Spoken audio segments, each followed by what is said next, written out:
this is week 2 listening to the Scarlatti Sonata by Horowitz. So, my initial thoughts when I looked at the thumbnail was I definitely saw it was a little bit dated as the recording came out in 1951. It's not way too dated, but definitely it took place some time ago.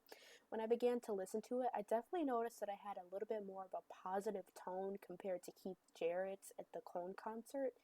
It kind of felt just like a little bit more hopeful, a little bit more upbeat, definitely a little bit better compared to what I listened to last week.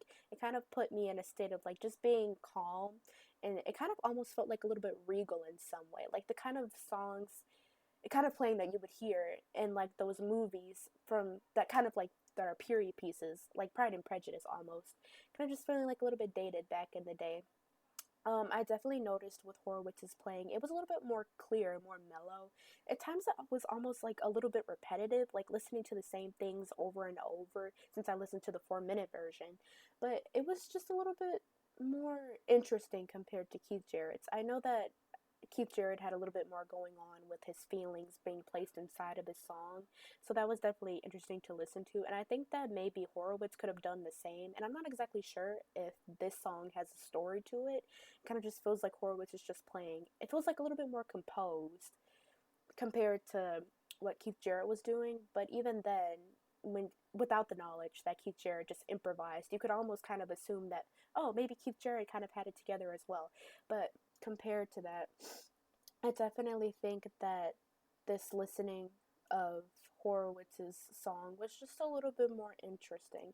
Also, at times the song would ramp up a bit, and then I could kind of notice, like, okay, he was kind of playing the keys just a little bit harder because it got a little bit louder, and then it would kind of just like come back down. And it's kind of once again similar to Jarrett, but not to completely have Keith Jarrett still the entire show. I definitely kind of noticed that the tone was just a little bit happier, like I mentioned before. And I'm not sure if Horowitz has like a story behind this or if it's just like a composed piece, but I would like to know more. It's a very nice technique of playing like multiple notes at once. Like I could hear like in both ears. It kind of just was like kind of like a 8D effect. Like you could hear one side of playing over here and one side of playing over here. It was just kind of interesting to like hear from both angles.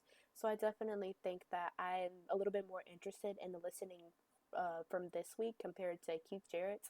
But I also think that maybe if Horowitz didn't have such kind of like repetitiveness within the song, I might have like enjoyed it just like a little bit more. I definitely think I do like Horowitz's playing a little bit more than Keith Jarrett's, but I also like the emotion Keith Jarrett put within his songs. So, yeah.